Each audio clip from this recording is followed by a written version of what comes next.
Australia के खिलाफ चौथे टेस्ट में मिली हार से भारतीय क्रिकेट टीम में उथल पुथल मच गई है। इस हार के बाद ड्रेसिंग रूम में बहस की खबर सामने आई थी।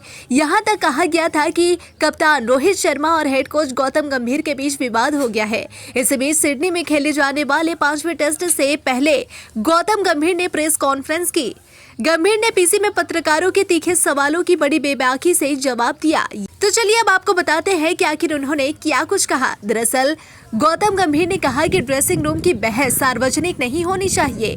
उन्होंने खिलाड़ियों से ईमानदारी से बातचीत की, क्योंकि किसी भी खिलाड़ी को प्रदर्शन ही टीम में बनाए रख सकता है। ऑस्ट्रेलिया में 5वें व आखिरी टेस्ट से पहले प्रेस कॉन्फ्रेंस में गौतम गंभीर ने कहा, कोच और खिलाड़ी के बीच की बात ड्रेसिंग रूम में ही रहनी चाहिए। तल्ख शब्द, ये सिर्फ रिपोर्ट है, सच नहीं। जब हम ईमानदार लोग ड्रेसिंग रूम में हैं, भारतीय क्रिकेट सुरक्षित हाथों में है। आपको एक ही चीज ड्रेसिंग रूम में रख सकती है और वो है प्रदर्शन। ईमानदारी से बात कही गई और ईमानदारी महत्वपूर्ण है। गंभीर ने यह भी कहा है कि उन्होंने सीनियर बल्लेबाज विराट कोहली और कप्तान रोहित शर्मा से टेस्ट मैच जीतने की रणनीति के अलावा कोई बात नहीं की। उन्होंने कहा कि हर खिलाड़ी को पता है कि उसे कहां सुधार करना है। हमने उनसे एक ही बात की है कि सिडनी टेस्ट मैच कैसे जीतना है। गंभीर ने यह भी पुष्टि की कि तेज गेंदबाज आकाशदीप कमर ने जकड़न के कारण आखिरी टेस्ट नहीं खेलेंगे। हालांकि गंभीर ने यह नहीं बताया कि उनकी जगह किसे मौका मिलेगा। प्लेइंग 11 को लेकर गंभीर ने कहा कि विकेट देखने के बाद इसका फैसला लिया जाएगा। प्रेस कॉन्फ्रेंस में रोहित शर्मा के बारे में सवाल पूछा गया कि वह सिडनी टेस्ट खेलेंगे या नहीं। इस पर कोच गंभीर ने भड़कीले अंदाज में जवाब देते हुए कहा, मैं कह चुका हूं कि हम कल पिच को परखेंगे, उसके बाद ही प्लेइंग 11 पर फैसला सुनाएंगे। भारतीय टीम में अनबन की अटकलों पर कोच गंभीर ने कहा, ये सिर्फ अफवाह है, इनमें जरा भी सच्चाई नहीं है और मुझे ऐसी अफवाहों पर जवाब देने की कोई जरूरत नहीं। हम मिलकर सफलता के नए मुकाम तक पहुंचना चाहते हैं। सब कुछ अंडर कंट्रोल है। अगर किसी ने 40 या 45 दिन पहले ये बोला होता कि हम इस सिचुएशन में होंगे कि हम यहाँ पर सिडनी में आके ड्रॉ कर सकते हैं इस सीरीज़ को, तो it's a good position to be in. और आई डोंट थिंक सो कि कुछ भी अंडर कंट्रोल नहीं है। देखिए, आप जब ऐसे टॉस पे आते हैं तो ऐसा नहीं है कि बैटिंग ने अच्छा नहीं किया या बॉलिंग ने अच्छा नहीं किया।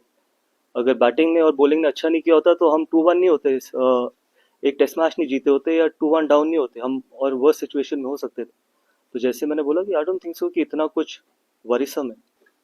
देखिए, पहली बात तो है कि सब इंडिविजुअल्स को पता है कि किस एरिया में काम करना है, और ऐसा नहीं है कि यहाँ पर मैं कोई इंडिविजुअल्स के बारे में बात करूँ, बिकॉज अल्टीमेटली आप एज ए टीम जीतते हो और एज ए टीम ही हारते हैं। और जब आप अपने देश के लिए खेल रहे होते हैं तो हर व्यक्ति यही कोशिश करता है कि अपना मैक्सिमम कंट्रीब्यूट कर सके, तो वो इम्पोर्टेंट। और ऐसा नहीं है कि जो डिबेट एक प्लेयर और कोच के बीच में होती है वो उनके ही बीच में रहनी चाहिए। आप सिर्फ रिजल्ट देखते हैं, और फॉर्चुनेटली या अनफॉर्चुनेटली ये स्पोर्ट सिर्फ रिजल्ट के लिए ही जाना जाता है, बट कॉन्वर्सेशन जो होती है वो दो इंडिविजुअल्स के बीच में और वो ड्रेसिंग रूम के बीच में वो वहीं तक रहनी चाहिए। The thing is, everything is fine with Rohit, and I don't think so it's anything traditional. I think the head coach is there, that should be fine, that should be good enough. And we're going to have a look at the wicket and finalize it tomorrow.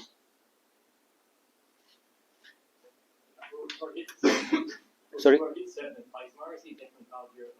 As I just said, that we're going to have a look at the wicket and probably announce our playing 11 tomorrow. The answer remains the same.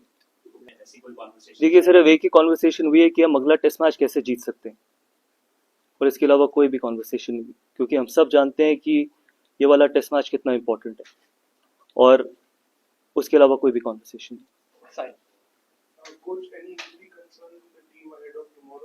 Yeah, Akashdeep is out because he's got a back issue, and that's the only injury concern.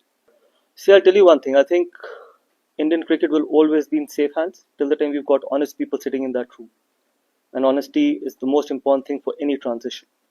And it is not about phasing out senior players or getting the youngsters in. Ultimately, the only thing that can keep you in that dressing room is the performance.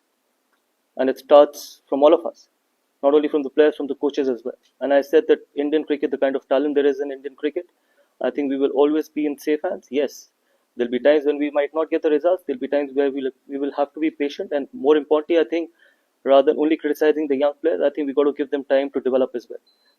They'll end up becoming world-class players as well. And that is what is important. And it is a role of not only the support staff, but you people as well. how you can probably not only criticize them but try and help them out as well. Transition is not only for us, transition happens for the entire country, and all of us are in it together. Yeah, it's exciting times in Indian cricket because I've always felt that when the transition has happened in the past, there was one department who was carrying the team forward. But at the moment, if you see this transition, I think transition probably will happen in both the departments, and it has already started. You see some younger fast bowlers coming in. You've got younger batters who've been on their first tour to Australia and have done exceptionally well. Look at Yashasvi Jaiswal or Nitish Reddy or Washington Sundar. He's been on his second tour.